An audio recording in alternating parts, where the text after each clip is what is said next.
অনেক দিন থেকে অনেক কিছু ভাবতেছি আর স্বপ্ন দেখতেছি, বাট এই ভাবনা আর স্বপ্ন আমার বেশ কিছুটা সময় একদম নষ্টই করে দিল। তো এখন থেকে চিন্তা করলাম যে না, নিজে কিছু করতে হবে। তার জন্য এই যে এই মোমো খাইলে শুধু খাইতে ইচ্ছা করতেছে। বাইরে 5টা মোমো খেতে গেলে 150 টাকার নিচে হয় না। তো আমি এই যে 5-6টা মোমো বানিয়ে ফেললাম খুব সহজে, একদম সহজে।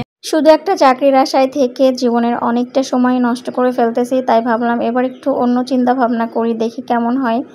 তো তার জন্য এই যে আমি চিন্তা ভাবনা করতেছি যে এখন থেকে আমি বিভিন্ন রকমের খাবার আইটেমগুলো তৈরি করব।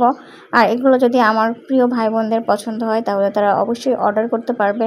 দেন আমি একটা স্টল দিব, সেখানে এসেও খেতে পারবে। তো আমার এই চিন্তা ভাবনাটা কেমন ছিল অবশ্যই জানাবেন। হ্যালো এভরিওয়ান, আসসালামু আলাইকুম, কেমন আছেন সবাই? তো সবাই ভিডিওর ফার্স্টে দেখেই বুঝে ফেলেছেন যে আমার এই ভিডিওতে থাকবে হচ্ছে মোমো বানানোর ভিডিও। তো প্রথমবারই আমি মোমো বানাচ্ছি। তো আমি একটু ভাবতেছিলাম যে আসলে মোমোটা কেমন হতে পারে বা আমি পারফেক্টলি পারবো কি না। তো তার জন্য আমি যেটা করলাম, প্রথমে তো ময়দার সাথে একটু সাদা তেল, কুসুম গরম পানি, হালকা লবণ দিয়ে মেখে একটা ডো তৈরি করে সেটা আমি 10-15 মিনিটের জন্য রেস্টে রেখে দিয়েছি। আর এদিকে কিন্তু মুরগির মাংসের কিমাটাও করে নিচ্ছিলাম। তো মুরগির মাংসটা আমি ব্লেন্ডারে দিয়ে এভাবে একদম মিহি করে নিয়েছি। সাথে হচ্ছে আদা আর রসুনের পেস্ট দিয়ে দিলাম, আর সাথে দিয়েছিলাম হচ্ছে পেঁয়াজ কুচি আর কাঁচামরিচ কুচি। এখানে আমি এলাচের গুঁড়া দিয়েছিলাম। তো আপনারা চাইলে সয়া সস ব্যবহার করতে পারেন, আটা আমার হাতের কাছে ছিল না তাই আর দেওয়া হয়নি। আর এইদিকে হচ্ছে দেখেন সেই যে আমি এটা হচ্ছে ময়দা। তো ময়দা দিয়ে আমি যে ডোটা করে রেখেছিলাম সেটা দিয়ে এখন ছোট ছোট করে লেচি কেটে নিব। লেচি কেটে নিয়ে তারপর হচ্ছে গিয়ে আমি মোমোর শেপ দিয়ে নিব। তো ছোট ছোট আর কি রুটি করে নেব। আর এদিকে আমি যেহেতু গ্রামে আসি, আমাদের মোরগ আর মুরগিগুলো খুবই ডিস্টার্ব করতেছিল, ওরা একটু পর পর ভ্যা ভ্যা করে ডাকতেছিল। তো এই যে দেখেন আমি লেচিগুলো কেটে নিচ্ছি। নিয়ে এখানে আমার খুব বেশি মোমো হয় নাই, অল্প কিছু মোমো হয়েছিল। তো যেহেতু প্রথমবার আমি অল্প করেই বানানোর চেষ্টা করছি যে দেখি কেমন পারি। তবে বিশ্বাস করেন আমার মোমোগুলো এত বেশি সুন্দর হয়েছিল। আমি আর আমার ছোটো বোন এই মোমোটা আর কি খাই। তো এই খাওয়ার পরে মনে হচ্ছিল যে আমরা আরও অনেকগুলো খেতে পারবো। তো এখন আমি এই যে একদম রুটির একটা শেপ দিয়ে নিব, ছোট্ট করে একটু গোল করে একটা রুটি তৈরি করে নিব। তারপরে পুরটা দিয়ে আমি হচ্ছে গিয়ে মোমোর যে ডিজাইন আর কি আমি পারি প্রথমে সেই ডিজাইনটাই দিব। তো এখানে মোমোর কিন্তু অনেকগুলো ডিজাইন আছে, আপনারা ইউটিউব বা অন্য জিনিস দেখেও দিতে পারবেন যদি আপনারা বাসায় ট্রাই করতে চান।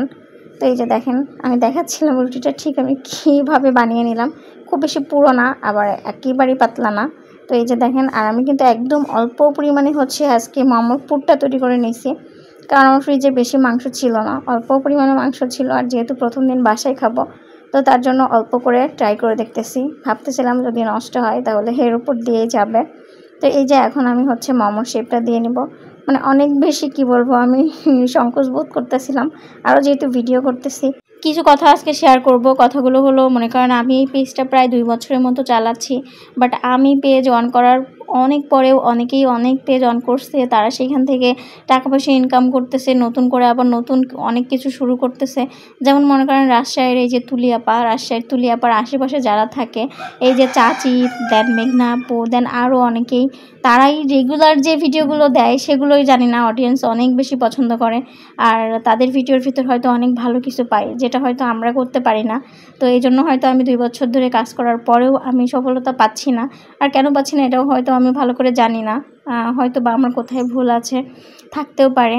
তো তবে একটা জিনিস এটা আমি বলতে পারি, আমি মানুষের মতন ওরকম উড়াধুরা বা অত ঢং দিয়ে আমি ভিডিও করতে পারি না, হয়তো সেজন্য আমার ভিডিওগুলো অত বেশি ভাইরালও হয় না। তো তারপরেও এটা আমার আর কিছু বলার নাই, জাস্ট আফসোস, এতটুকুই বললাম। তো দেখেন কথা বলতে বলতে আমার মোমো কিন্তু বানানো হয়ে গেছে, আর আমি 2টা মোমো অলরেডি বানাই ফেলছি। আর এইবার কি করতেছি দেখেন, এবার আমরা হাত বদল করে ফেলছি। এবার আমি আমার ছোটো বোনকে দিছি, ও মোমো বানাবে, কারণ এত সময় আমি বানালাম, ও দেখছে। এবার বলতেছে আপু আমিও ট্রাই করব। আমি তো অবশ্যই, যেটা আমি পারি সেটা অবশ্যই তোমাকে শিখাই দিব। তো এই যে দেখেন, ও প্রথমে অনেক সংকোচ বোধ করতেছিল যে কীভাবে ভাজ দিব। তো দেখেন তারপরে দেখবেন ও কিন্তু অনেক সুন্দর একটা মোমো বানায় ফেলবে। কারণ আমি মনে করি কি, চেষ্টা করলে যে কোনো জিনিস সম্ভব। তো আমরা একটু চেষ্টা করি না, এটাই হচ্ছে আমাদের সমস্যা। দেখেন আমি মোমো বানাইছি আর ও বানাচ্ছে। ও প্রথমে একটু সংকোচ বোধ করতেছিল, বাট ওর মোমোটা কিন্তু লাস্ট অবধি অনেক সুন্দরই হয়। একটু ভুল করছে যেহেতু ছোটো মানুষ, তো আমরা কথা বলতেছিলাম 2 বোন, আর অনেক হাসাহাসি করতেছিলাম, মোমো বানাচ্ছিলাম। কথা বলতে বলতে আমরা এতগুলা মোমো বানাই ফেলছি। এখানে কয়টা মোমো আছে একটু গুনে ফেলে বলবেন অবশ্যই কয়টা মোমো ছিল। তো তারপরে যে আমরা মোমোগুলোকে এখন স্টিম করার জন্য এই যে রাইস কুকারের ভিতরে পানি দিয়ে দেন উপরে জালিতে একটু তেল ব্রাশ করে দিয়েছিলাম, দিয়ে তারপর হচ্ছে আমরা এই মোমোগুলোকে এখন স্টিম করতে দিয়ে দিব। তো এই যে দেখেন আমি নিয়ে চলে আসছি। তো এখান থেকে আমরা মোমো বানানোর পরে আর কি মনে হইলো যে সবগুলো মোমো খাবো না, আমরা হচ্ছে গিয়ে এখান থেকে অর্ধেকটা আজকে প্রথম খেয়ে দেখবো, দেন ভালো লাগলে পরে আবার খাবো। তো এই জন্য আমরা এখান থেকে প্রথম দিন হচ্ছে 5 থেকে 6টার মতো মোমো এইভাবে স্টিম করে মানে সিদ্ধ করে নিলাম আর কি। তো তারপরে হচ্ছে গিয়ে আর বাকি যে মোমোগুলো ছিল আমি যে এটা একটা শর্ট ভিডিওতে দেখেছিলাম, আমার যে মশলার যে বাটিটা ছিল ওর উপরে আমি এইভাবে একটু ময়দা ছিটিয়ে দিয়ে তারপর হচ্ছে রেখে দিয়েছিলাম। এটা হচ্ছে পরের দিন সন্ধ্যায় আবার নাস্তার জন্য, যে পরের দিন সন্ধ্যায় খাবো। আর অনেকেই আমার রান্নাবান্নার ভিডিও দেখে বলেন আপু আপনি এত রান্না করেন, এত খাবার দাবার কীভাবে খান আপনি? তো তাদের উদ্দেশ্যে বলি আসলে আমি অনেক রান্না করি আর যাই করি না কেন একটা মানুষকে আদৌ এত খাবার খাওয়া সম্ভব নাকি? আর এমনিতেও আমি অল্প পরিমাণে খাবার খাই। তো দেখেন এই যে আমি মোমোগুলোকে হচ্ছে আমার এই মশলার বাটির ভিতরে রেখে ফ্রিজে রেখে দিলাম। আমি নর্মাল ফ্রিজে রেখেছিলাম যেহেতু আমি আবার পরের দিন খাবো। আর এখানে হচ্ছে মোমোগুলো আমি একদম সিদ্ধ করে নিলাম, মানে বয়েল করে নিলাম আর কি। তো এই যে দেখেন, তবে বয়েল করতে করতে কী হয় জানেন, কারেন্ট চলে যায়। তো যাক, তারপরেও এটা প্রায় মানে হচ্ছে বয়েল হয়ে গিয়েছিল, এই জন্য আমরা একটু পরে নামিয়ে নিয়ে তারপর খেয়ে নিই। এখানে এসে ওরা অনেকেই কমেন্ট করে বলবেন যে আপু আপনি এখনও সাজিয়ে গুছিয়ে কথা বলতে পারেন না, আপনি এসে কি বলেন আপনি হয়তো নিজেও জানেন না।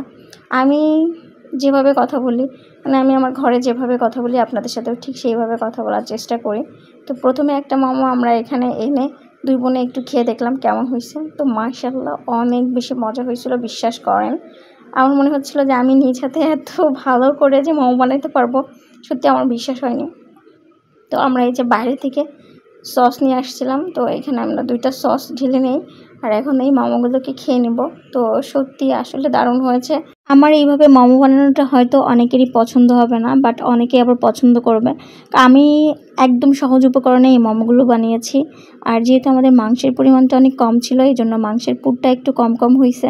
তারপরেও বলবো যে না, আলহামদুলিল্লাহ অনেক ভালো হয়েছে। বাইরে কোনটা খাই সেটা তো আর দেখে খাই না, বাট এটা তো আমি নিজে হাতে তৈরি করছি, তাই নিঃসন্দেহে খাচ্ছি।